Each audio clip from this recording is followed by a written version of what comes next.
गौतम गंभीर को समझ में नहीं आ रहा है T20 cricket and test cricket, these are two different forms of game.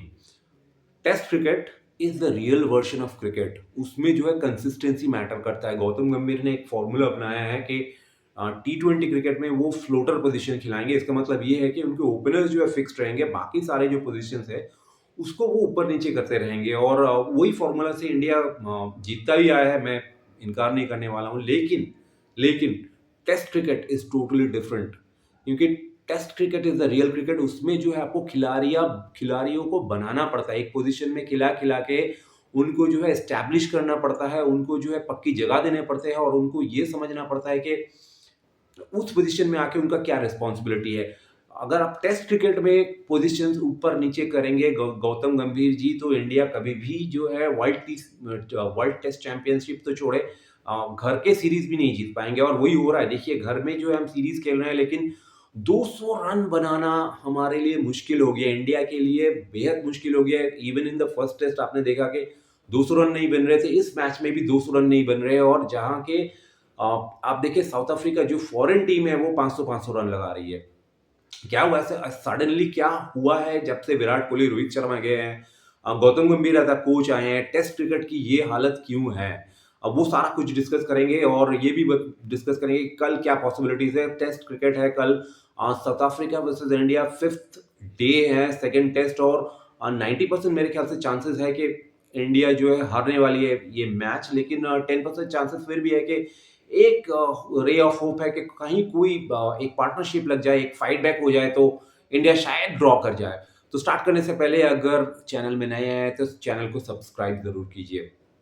तो जी हाँ, स्टार्ट करते हैं कि गौतम गंभीर का एज अ कोच क्या स्टैट्स रहा है। T20 का स्टैट्स मैं आपको बता देता हूँ। T20 में तो बेहद ही बेहतरीन स्टैट्स रहे हैं, उनका फॉर्मूला पूरा काम कर रहा है। 22 मैचेस अब तक उन्होंने एज अ कोच हेड किया है, लीड किया है इंडिया को, और उसमें 20 विंस 2 लॉसेस, विन परसेंटेज 91% है। तो उनका फॉर्मूला काम कर रहा है T20 क्रिकेट में, अब तक काम कर रहा है। लेकिन जब वही स्टैट्स में देखूं as a in test cricket, तो वो जो है मामला गड़बड़ दिखता नजर आ रहा है। क्योंकि टोटल उनके लीडरशिप में as a coach, as a head of Indian coach, 18 matches, 7 wins, 9 losses, 2 draws, और विन परसेंटेज है सिर्फ 41%। और वो भी मैं ये जो हाल ही में सीरीज चल रहा है इंडिया वर्सेस साउथ अफ्रीका, उस सीरीज को मैंने इंक्लूड नहीं किया है, उसको मैंने जोड़ा नहीं है, क्योंकि उसमें एक मैच ऑलरेडी, 2 मैच का सीरीज है, एक मैच इंडिया हार चुकी है और दूसरा मैच भी हारने के कगार में है। और मोस्ट प्रोबेबली जैसा लग रहा है, जैसे कि चल रहा है, 90% चांसेस है कि इंडिया ये मैच हारने वाली है। और वो ये 2 मैच भी अगर इंडिया हार जाए और मैं उनके स्टैट्स में ऐड कर दूं, गौतम गंभीर एज अ कोच उनके स्टैट्स में ऐड कर दूं, तो शायद उनका विन परसेंटेज 31% या 30% में आ जाएंगे। तो बहुत ही खराब हालत है। सब बोल रहे हैं कि विराट कोहली को वापस लाओ। ये विराट कोहली को वापस लाना या रोहित शर्मा को वापस लाने की बात नहीं है। ये प्रॉब्लम हो रहा है, बैटिंग पोजीशन इतने चेंजेस हो रहे हैं, खिलाड़ियों में जो प्लेइंग 11 में उतने इतने चॉप एंड चेंजेस हो रहे हैं। हम ऑलराउंडर खिला रहे हैं, सारे 3-3 4-4 ऑलराउंडर खिला दे रहे हैं टेस्ट क्रिकेट में। तो टेस्ट क्रिकेट में ये जो है काम करने वाला नहीं है, क्योंकि ये T20 क्रिकेट नहीं है जहां पे आपको 8 तक बैट्समैन चाहिए या 9 तक बैट्समैन चाहिए और 6-7 बॉलर चाहिए। नहीं, टेस्ट क्रिकेट में वो नहीं चाहिए आपको। टेस्ट क्रिकेट में आपको प्रॉपर 4 या 5 बॉलर्स चाहिए, जो कि स्पेशलिस्ट बॉलर होना चाहिए। प्रॉपर 6 या 7 बैट्समैन होना चाहिए, जिनको ये पता हो कि अपने पोजीशन में आके उनको कैसे खेलना है, गेम अवेयरनेस कैसे होता है, और नंबर 3, नंबर 4 के पोजीशन में कैसे खेलना होता है, उनको पता होना चाहिए। क्योंकि नंबर 3 और नंबर 4 जो है एक बैकबोन होता है कोई भी बैटिंग ऑर्डर का टेस्ट क्रिकेट में। और टेस्ट क्रिकेट, जैसे मैंने बोला है कि टेस्ट क्रिकेट में खिलाड़ियों को बनाना पड़ता है। पहले राहुल द्रविड़ थे नंबर 3 पे, उसके बाद चेतेश्वर पुजारा आए, विराट कोहली आए।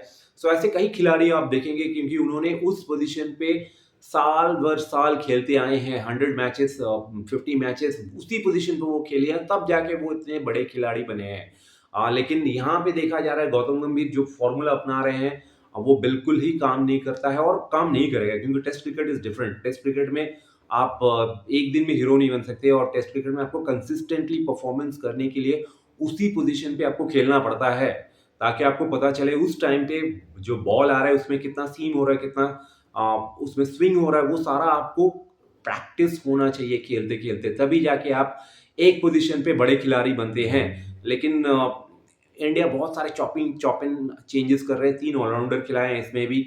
और दूसरी बात ये भी एक फैक्टर आ रहा है कि शुभमन गिल का नहीं रहना, उसकी जगह जो है ऋषभ पंत जो कि कप्तानी कर रहे हैं, लेकिन एज़ अ मेकशिफ्ट कैप्टन है, लेकिन रिस्पॉन्सिबिलिटी बिल्कुल नहीं ले रहे हैं।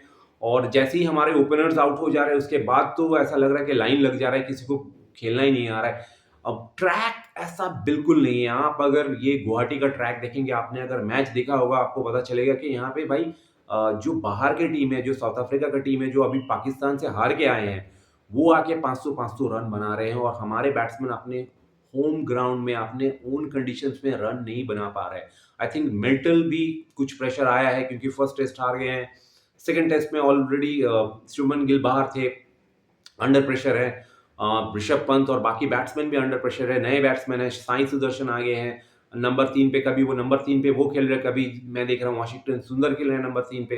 तो पोजीशन को कुछ अता पता नहीं है, जिसको जहाँ पे चाहे खिला दे रहे हैं। वो एक फैक्टर है। दूसरा फैक्टर मैं ये बताऊंगा कि बॉलिंग भी हमारा जो इनएफेक्टिव दिख रहा है, उसका एक रीजन है बुमराह का अनफिट होना, क्योंकि Bumrah although he is playing, Bumrah is still very much unfit, इसीलिए आप उतने इफेक्टिव बुमराह नहीं दिख रहे हैं। On the other hand, on the contrary, आप देखिए मार्को जेन्सेन किस तरह से आउट कर रहे हैं, 3-3, 4-4, 6-6 आउट करके चले जा रहे हैं। लेकिन हमारे जो बॉलर्स है, सिराज भी उतना इफेक्टिव नहीं नजर आ रहे हैं, हमारा स्पिन भी उतना इफेक्टिव नहीं नजर आ रहा है, क्योंकि ट्रैक में कुछ है नहीं। ट्रैक जो है ऐसा नहीं है कि अनप्लेबल ट्रैक है जहां पे आप 200 में ऑल आउट हो जाए, ऐसा ट्रैक नहीं है। क्योंकि सेकंड इनिंग्स में भी जब आपने देखा कि साउथ अफ्रीका बैटिंग करने आया है, वो आराम से 200 के ऊपर मार के गए हैं। और साउथ अफ्रीका ने आज एक टैक्टिकल मिस्टेक किया, क्योंकि उन्होंने 550 के ऊपर इंडिया को जो है चेजिंग करने के दिया है। और एक दिन नहीं, मैं बोलूंगा कि एक सेशन जो एक्स्ट्रा वो ले सकते थे, 450 में आराम से डिक्लेयर कर सकते थे और उनको एक एक्स्ट्रा सेशन मिलता। 2 विकेट जो इंडिया का गया है अराउंड 27 रन में, उसके जगह वो जो है 3-4 विकेट ले सकते थे, क्योंकि अगर वो पहले डिक्लेयर कर देते तो उनको एक सेशन एक्स्ट्रा मिलता। तो एक टेम्बा बाबूमा का मिस्टेक है, टैक्टिकल मिस्टेक है, लेकिन इंडिया उसके ऊपर कुछ कैपिटलाइज नहीं कर पाया। इंडिया जो है आते ही जो है दोनों ओपनर वापस जा चुके हैं। और कल का सेशन बचाना, जैसे कि मैं बोल रहा था कि कल लास्ट डे है, और जिस तरह से ये टेस्ट सीरीज जाते गया है, जिस तरह से बैटिंग हमारा हुआ है, टेस्ट बचाना बहुत बहुत, आई मीन 99% मुझे लग रहा है कि ये टेस्ट सीरीज शायद 2-0 व्हाइट वॉश होने वाला है। उसके बाद तो ओडीआई सीरीज आ रहा है, ओडीआई सीरीज के बारे में बात बाद में करेंगे, लेकिन ये टेस्ट सीरीज मेरे ख्याल से व्हाइट वॉश होने से शायद अभी भगवान ही बचा सकता है, क्योंकि 8 विकेट, कल पूरा दिन का बैटिंग बाकी है, 90 ओवर्स आपको खेलना है।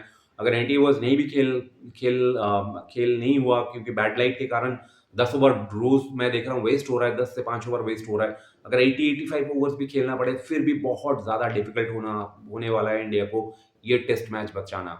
अगर कोई पार्टनरशिप लग जाए, और वो बड़ा पार्टनरशिप लगना चाहिए, कम से कम 200 रन का पार्टनरशिप लगना चाहिए या 250 रन का पार्टनरशिप लगना चाहिए, तभी जाके ये मैच बच सकता है, नहीं तो कोई चांसेस नहीं है। और गौतम गंभीर को अपने टैक्टिक्स टोटली चेंज करने पड़ेंगे, नहीं तो इंडिया का जो टेस्ट मैचेस में हालत हो रहा है होम कंडीशंस में, वो जारी रहेगा। तो मिलते हैं कल के वीडियो में। कल देखते हैं क्या इंडिया ये टेस्ट मैच बचा पाती है कि नहीं। Thank you for watching.